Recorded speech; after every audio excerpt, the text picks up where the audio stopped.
And thanks for watching this edition of Asia Today. See you next time.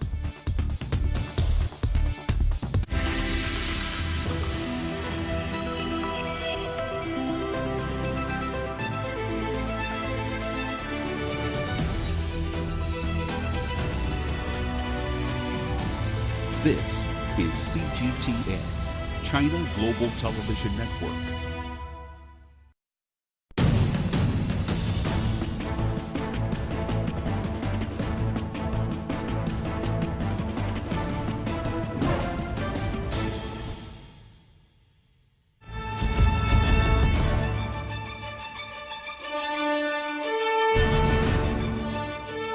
Hello. Hi, Bill. I just seen the foreign minister on the television, wondered what he had been talking about. Yes, it's one of the landmark conferences he's ever hosted. The message he delivered was, of course, the confidence of China in, for example, making up to 30% contribution to the world economic growth, and we are firmly in the driver's seat. Being an economic engine. Exactly. Yeah. He's also very happy about the U.S.-China relationship. If you look at the very fragile transatlantic ties between continental Europe and the United States, and in South China Sea, I'm afraid, remarkable progress are being made in the negotiations about code of conduct. Okay. He says whatever happened outside, nothing will seriously affect or undermine the deep and comprehensive partnership between Russia and China. And he says China prefers to have a partnership instead of a military alliance, which is based on the notion of a zero-sum game. That's the product of and legacy of the Cold War. Okay. Yeah. Well, let's go talk about Sure. those things in the studio. Let's shall talk we? in the studio.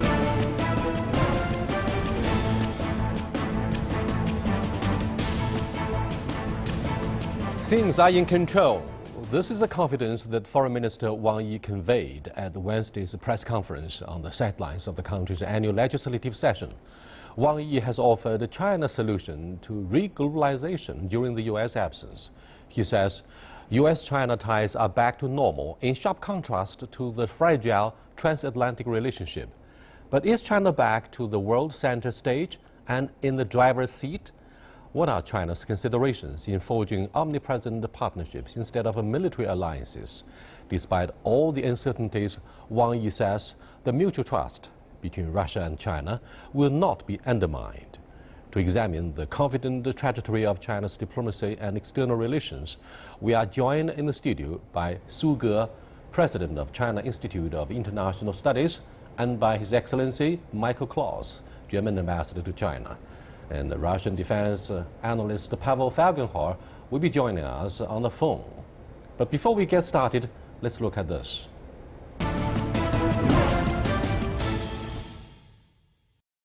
我们认为，目前欧盟所面临的一些挑战，可能恰恰是走向成熟的一个机遇。中国将继续支持欧洲一体化进程。我们希望看到一个更加团结、稳定和繁荣的欧盟。我们重视欧洲的战略地位和重要的作用，愿意同欧洲继续打造和平、增长、改革、文明四大伙伴关系。萨德反导系统的监测预警的范围远远超出了半岛，它危害中国战略安全的企图已经是路人皆知。所以，引进萨德显然是一个错误的选择，不仅有违邻之道，而且很可能使韩国陷入更加不安全的境地。作为安理会的常任理事国，中国愿意为维护国际和平与安全来履行应尽的义务。作为世界第2大经济体，中国愿意为促进世界经济的增长来做出应有贡献。作为最大的发展中国家，中国愿意为维护广大发展中国家的正当权益来发挥我们更大的作用。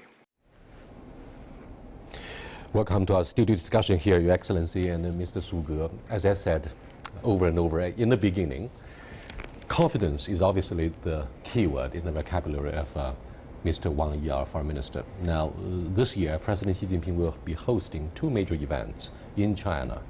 One is, of course, the Belt and Road Summit, the other BRICS Summit.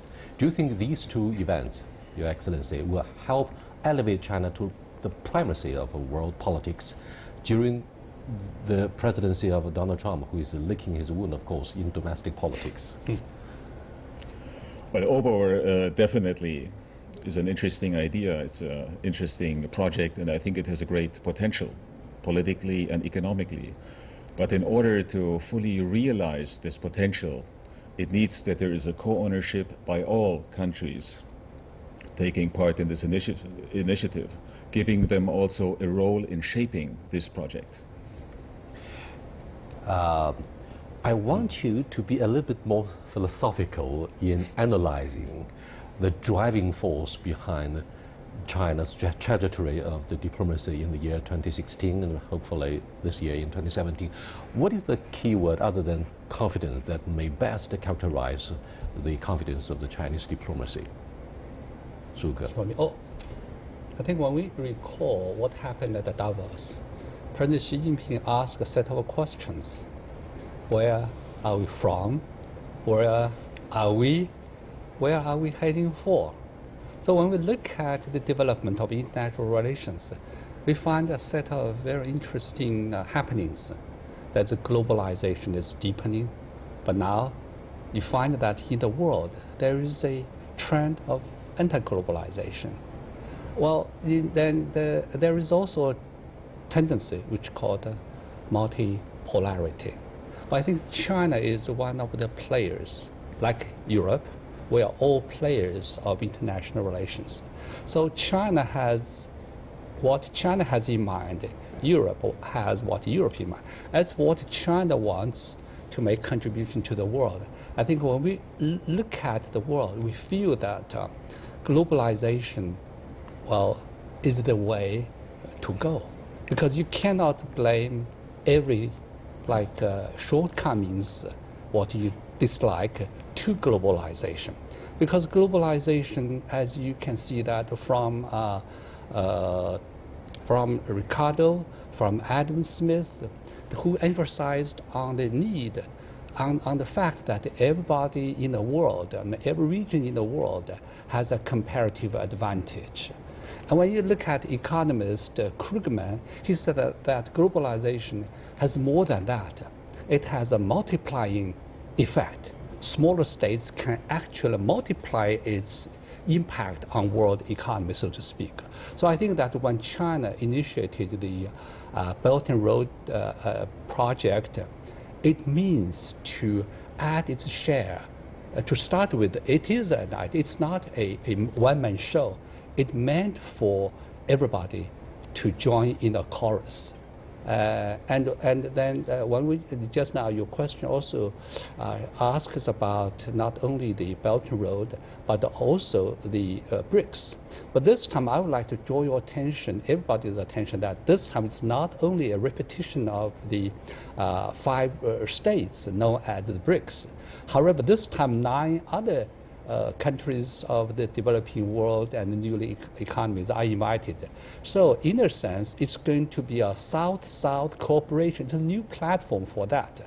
So I think that China is making her contribution, and we hope that everybody would make their contribution so that the world economy, the downward spiral will be stopped. So, but anyway, we still have hope on that. Mr. Ambassador, let me go back to the issue of Chinese wisdom in shaping our own diplomacy, very much like what President Xi Jinping said in his policy speech in Davos. He asked 2 questions, as Ambassador Suga said. Who are we? Where are we going? Now, do you think China is likely to become yet another superpower, exercising hegemony? Or do you think we are still a developing country? And therefore, the responsibilities and what China can do will be limited on this stage of our economic development. What do you think should be the true and genuine identity of China, which is, of course, in the transitional period? Well, first let me say I absolutely share the analysis that globalization is on the defensive, that there's a strong pushback against globalization. And at the same time, I think China and Germany are 2 of the countries which benefited most from globalization, from an open world and open trade. And so we cherish very much that President Xi Jinping has announced that he will step in and be a defender of globalization and see that globalization continues. For example, with the WTO at the core of international trade, with a strong United Nations, and the combat against climate change. But also, in that respect, certainly new formats like One Belt, One Road, and also BRICS will definitely be helpful in pushing globalization. If you can use one word to epitomize the spirit of a Belt and Road Initiative in terms of China's philosophy against the Cold War mentality of a zero-sum game, what would be that? Well, I hope and I believe it's going to be connectivity. Connectivity or co-prosperity, which can be best characterized by being inclusive. Yes. Now, for centuries, perhaps since 1648, Mr. Ambassador, theories and concepts such as the Westphalian Treaty about territorial sovereignty of nation-states seem to have laid the cornerstone for shaping the present-day diplomacy and world politics. But does China start to create its own concepts to impress the world about its own vision and ambition in the post-West era? Well, first of all, I'm not really sure what you mean about the post-West era. But that's one of the key words in the Munich Security Conference. But looking at the last 30 years, as I just tried to line out, China was one of the countries which benefited most from open world, from globalization. And that's one of the reasons for China's tremendous rise. And so I believe that China has an interest in keeping globalization alive and continuing and pushing it on a rules-based order.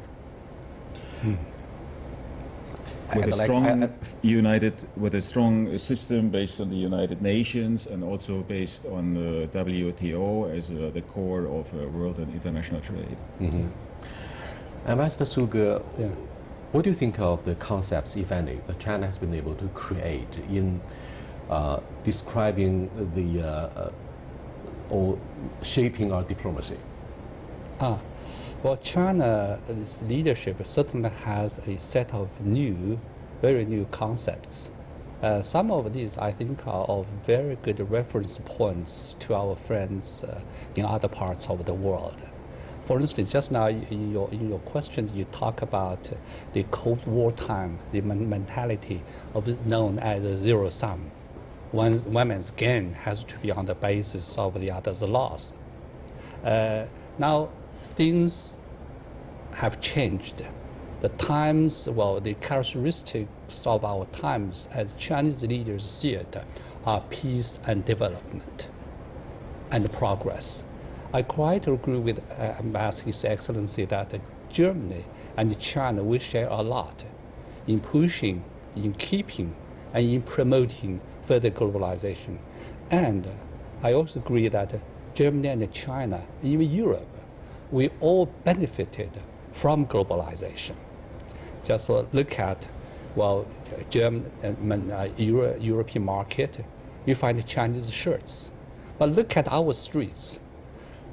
Who in China does not know about Volkswagen or Audis?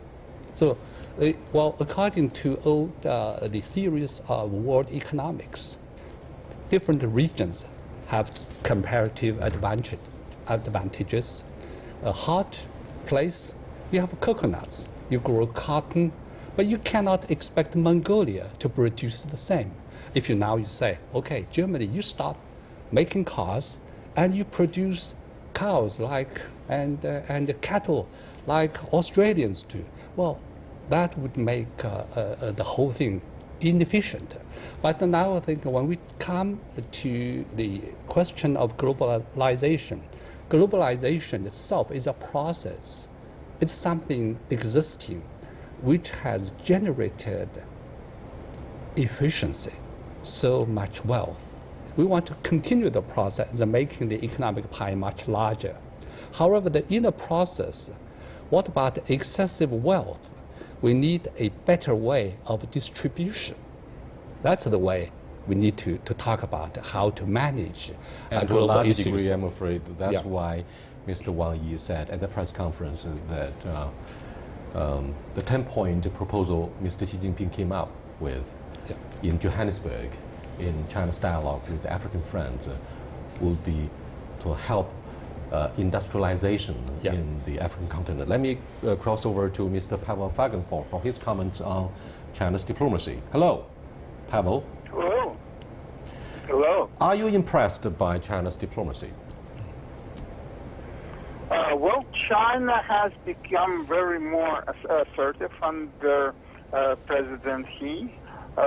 Being before that obvious world economic and this is financial superpower, now China is asserting itself in politics, diplomacy, and military matters.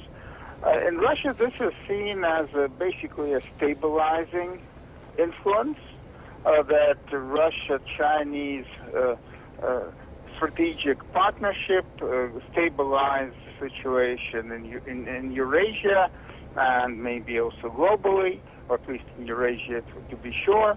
And this is, of course, right and important. Such a great nation like China should not be just hiding behind its walls. It should be assertive in the world scene and promoting stability primarily, which of course is also Chinese main objective. Thank you very much, Pavel, and thank you, Mr. Ambassador, Mr. Zhuge, for joining us in the first part of the program. You are watching our Dialogue Special Voices and Votes during this annual legislative session and the session of the political consultation. We'll be back in a short while. Please stay with us. Hi, I'm among 800 million users of WeChat and have been on this most crazy social media networking every day. Dynamic interactions here in the friend circle are actually based on trust, privacy, and the readiness to share one's thoughts, feelings, and fun. The pull and push of the Lianghui agenda invites discussions on very sharp social and world issues. Please join me in pursuing this very intellectual pleasure.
Welcome back, gentlemen.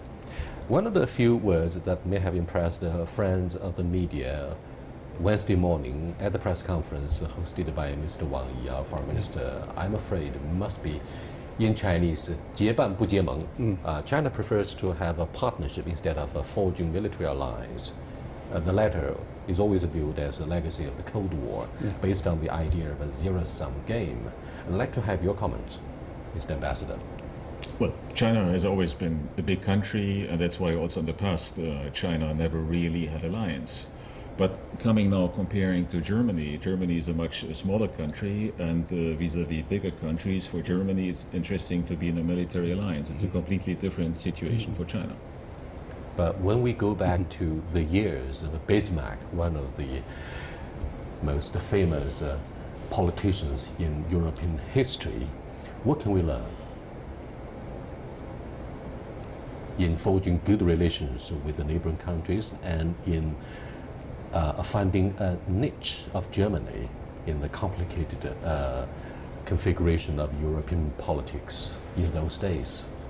Well, I think the lesson we learned from the times of Bismarck, but also the First World War and the Second World War, that was about European integration, and that was about the rule of law, giving up sovereignty.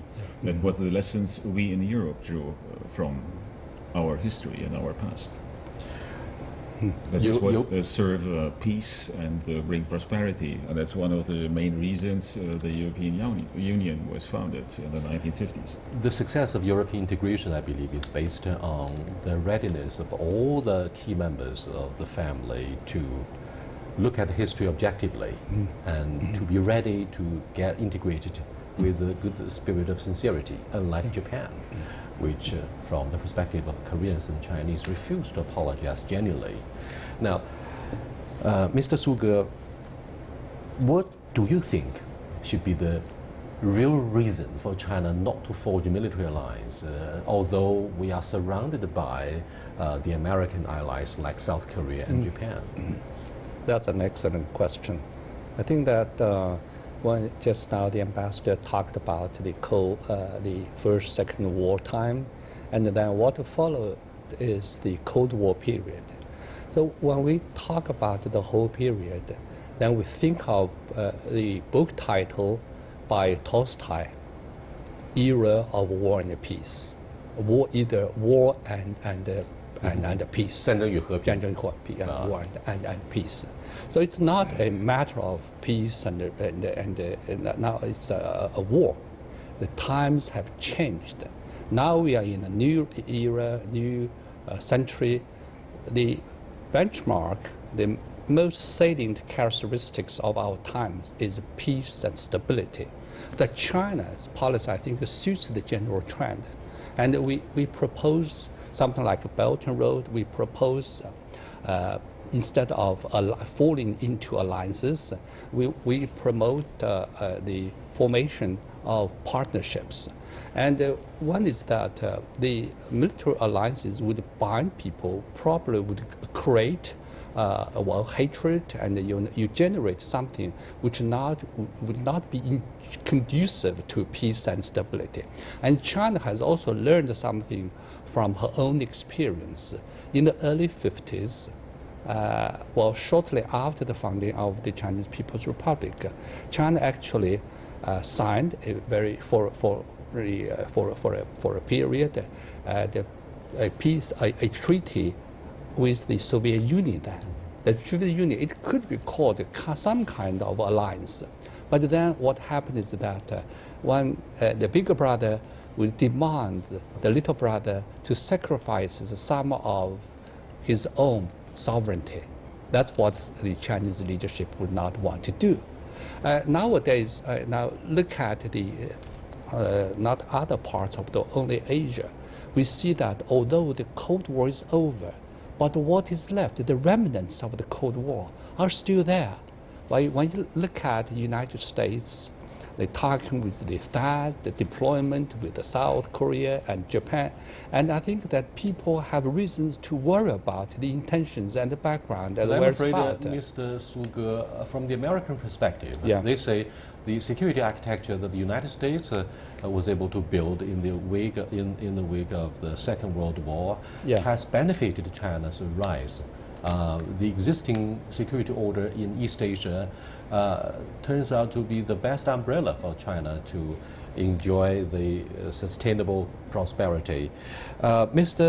Your Excellency, in a recently published article, you make the point that in supporting the UN system, the WTO, open trade, the Iran nuclear deal and the historic Paris Accord on combating climate change, China is well positioned to lead globalization. However, when it comes to the divided Korean Peninsula, it seems too much expectation may have been placed on China, which they say can exercise huge influence on the unpredictability of the young leader in the DPRK.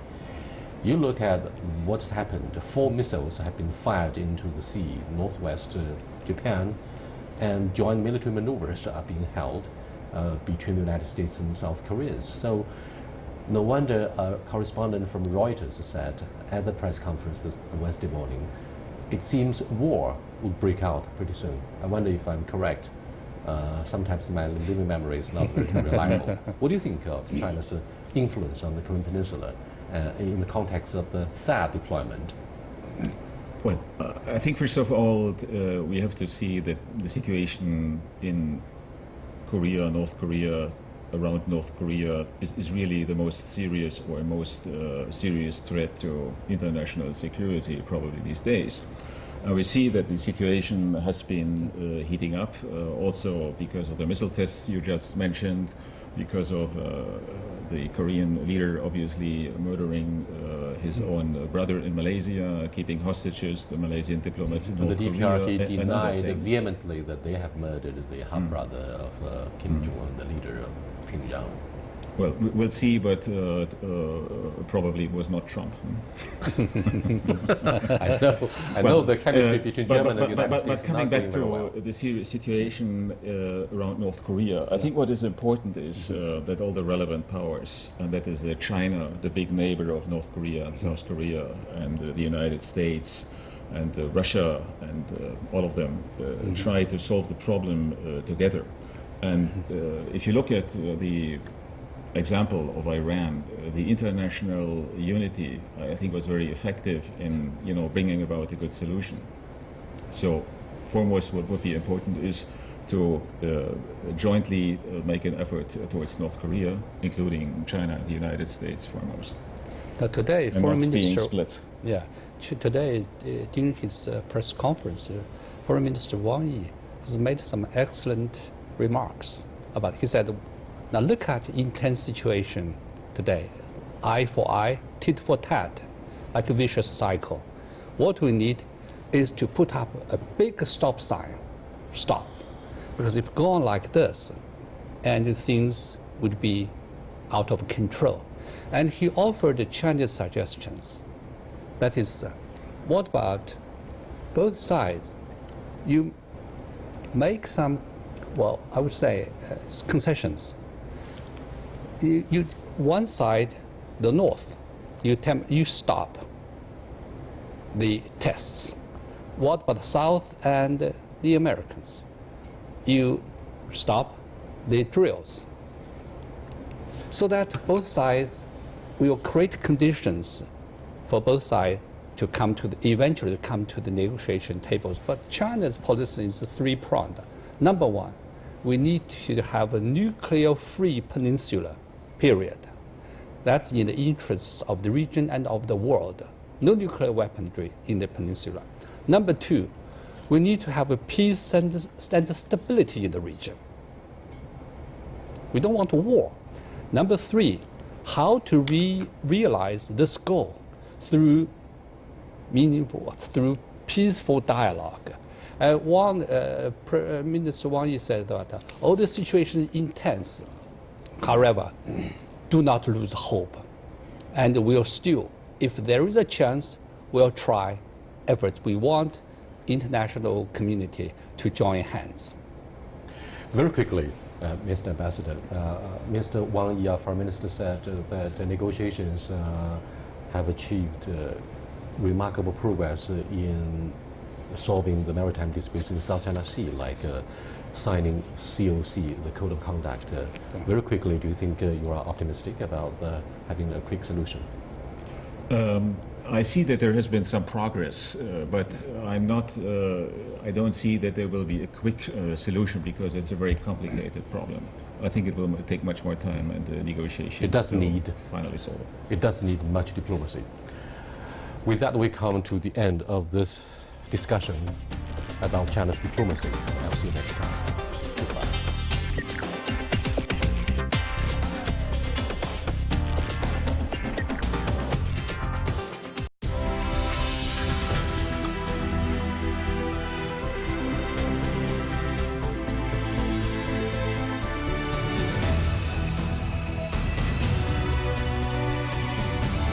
This is CGTN, China Global Television Network.